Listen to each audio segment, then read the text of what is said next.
Então, galerinha, agora que nós já sabemos o que é uma dízima periódica, o que é uma fração geratriz, o que é uma dízima periódica simples e uma dízima periódica composta, nós vamos então para o segundo passo.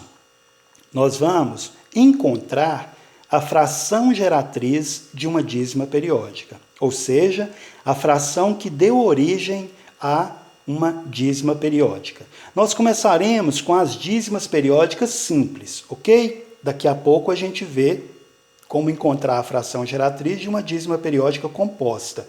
Mas vamos iniciar com as simples. Vamos ver o exemplo.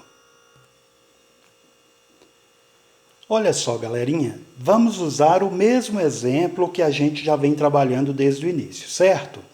Vamos usar como exemplo a dízima 0,333. Você percebe que essa é uma dízima periódica simples, porque logo após a vírgula aparece já o período, o número que se repete, certo? Então, olha só, eu tenho que seguir alguns passos. O primeiro passo para eu encontrar a fração geratriz dessa dízima, a fração que deu origem a essa dízima, eu preciso igualar a minha dízima à variável x.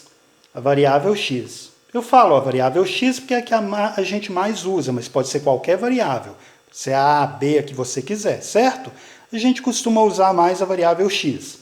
Então, vou executar o primeiro passo. Eu vou igualar a variável x à minha dízima periódica, certo? Esse é o primeiro passo. Pois bem, o segundo passo, eu vou encontrar uma equação equivalente à primeira equação.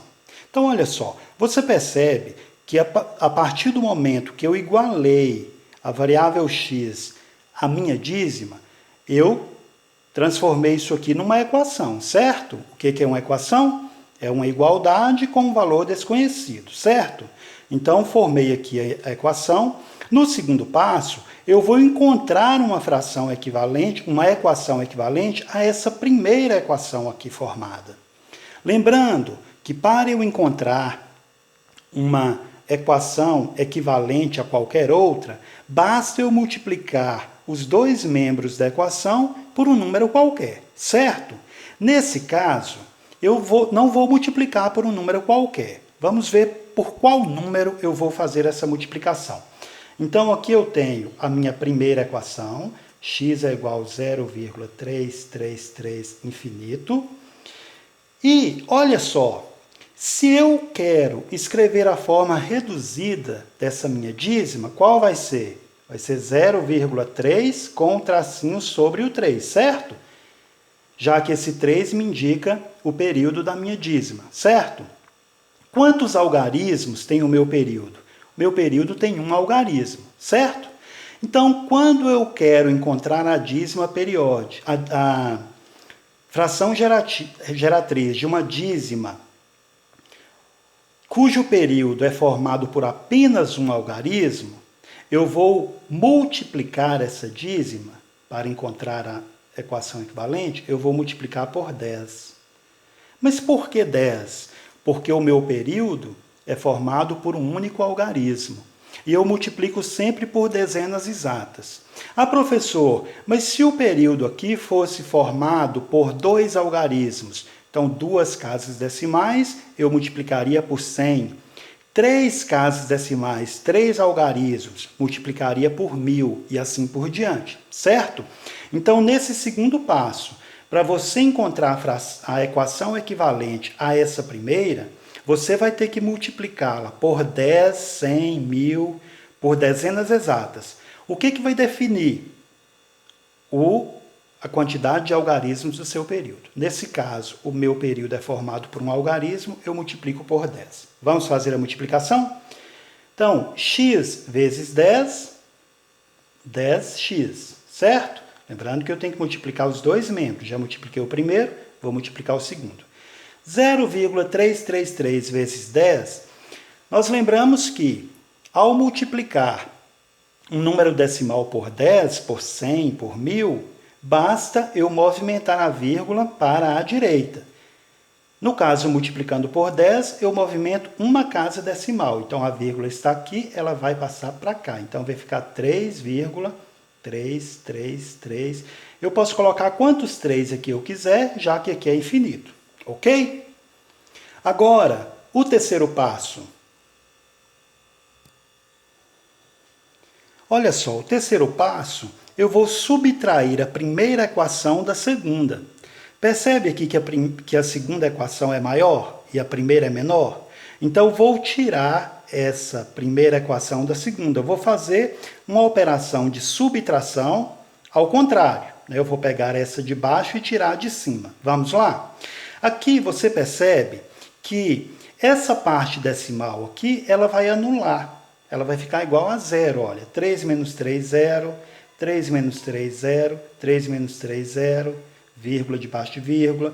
Então, aqui eu posso tirar isso aqui, eu posso anular, já que 0 depois da vírgula aqui não tem valor, correto? Aí eu vou fazer 3 menos 0, 3, igual 10x menos x, 9x. Lembrando que aqui é 1x, né? 10x menos 1x, 9x. O que restou aqui? 9x é igual a 3. A partir daqui, basta eu resolver essa equação e encontrar o valor de x. O valor de x será a minha fração geratriz. Então, passando para cá, eu tenho 9x é igual a 3. Isolando a variável x, eu tenho que tirar esse 9 daqui, correto? Então, x é igual a 3. Esse 9 que estava multiplicando x, ele passa para cá dividindo. X igual a 3 nonos. Observa que dá para eu simplificar essa fração. E sempre que for possível simplificar, nós temos de simplificar. Então, aqui eu posso simplificar por 3. E aí eu tenho 3 dividido por 3, 1. 9 dividido por 3, 3. Cheguei aqui no meu valor irredutível. Então, 1/3 é o quê? É a minha fração geratriz.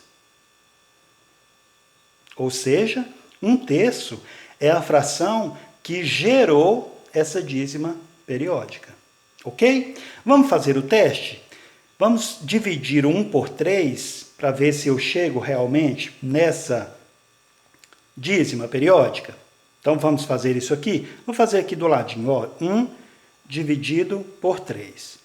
O meu dividendo é menor que o divisor. O que eu faço? 0, acrescento 0. 10 dividido por 3, 3. 3 vezes 3, 9. 10 menos 9, 1. Continuando, como é que eu procedo?